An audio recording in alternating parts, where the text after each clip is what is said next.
Ako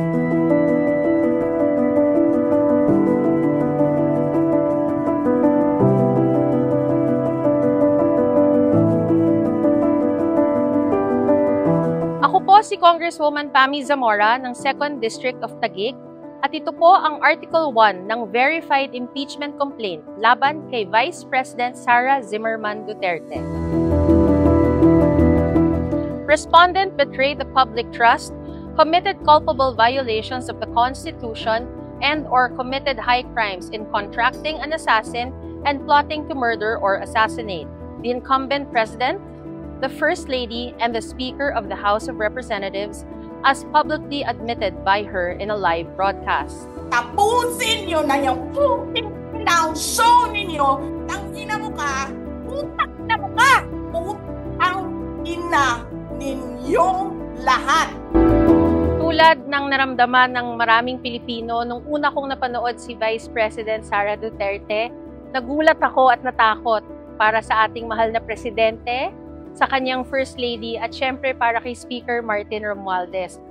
Huwag kang mag-alala, ma'am, sa security ko.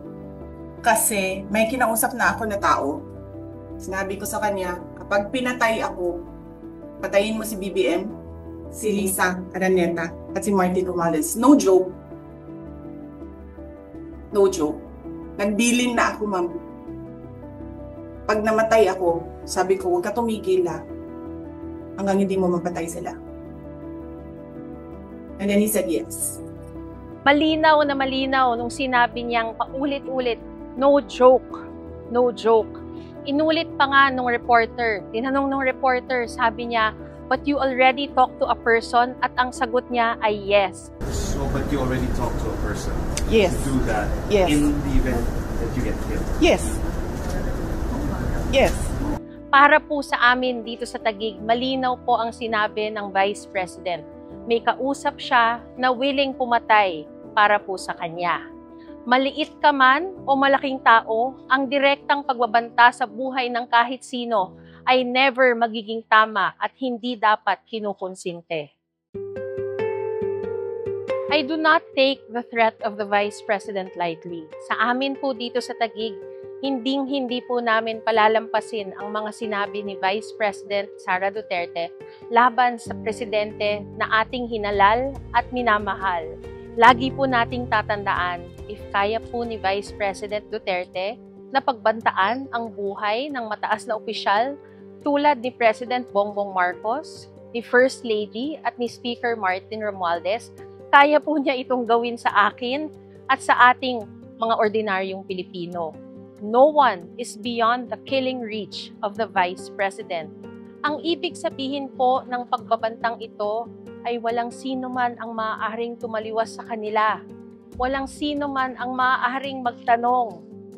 Kung kaya po niyang pagbantaan ang Presidente ng Pilipinas, ang unang ginang at ang Speaker of the House of Representatives sa harap ng buong Pilipinas, kayang-kaya po niya itong gawin sa ating lahat. Kung matatandaan po natin, this is not the first time. Hindi ito ang unang beses na ginawa ito ng Vice Presidente. Sa isang press conference, siya mismo po ang nagsabi that she fantasized beheading the President. Sinabi rin po niya na huhukayin niya ang labi ng dating President Ferdinand E. Marcos Sr. at itatapon daw sa West Philippine Sea. Ba't naman nagugulat ang tao na pipirma ako dyan? You know, these are statements that can't be taken lightly, especially from someone with such a high position. So, nagtataka na nga ako kung bakit nagulat yung tao. Alam nga naman kung sasabihin mo, huhukayin mo lolo ko. Of course, I'll be the first one to sign.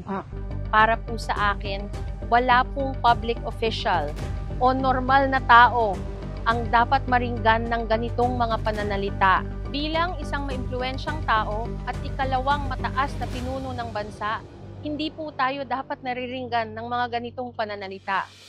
Kung matatandaan po natin, ilang araw matapos ang threat ni Vice President Sara Duterte, ang kanyang ama naman po na si dating Pangulong Rodrigo Roa Duterte also issued a call for the military and the police to intervene. Kung gano'n rin ang presidente na in face of so many errors there. Nagtupak-tupak na ng hanggang nagkaroon ng breakage, fracture ng government. It is only the military can correct it. Sabi nga po ni E.S. Bersamin, no motive is more selfish than calling for a sitting president to be overthrown so that your daughter can take over. Ayon po sa verified impeachment complaint, ito po ay isang open defiance to the executive power vested in the President under the Constitution at otoridad ni Apo Bongbong Marcos bilang Commander-in-Chief ng Armed Forces of the Philippines.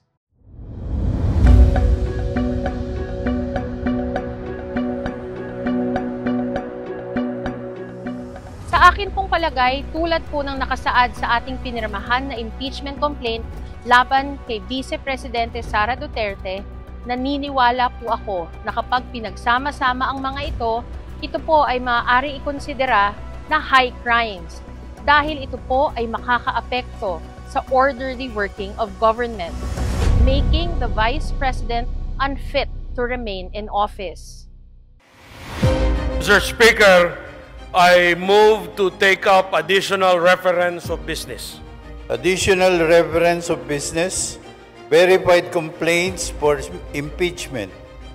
Impeachment complaint against Vice President Sara Z. Duterte.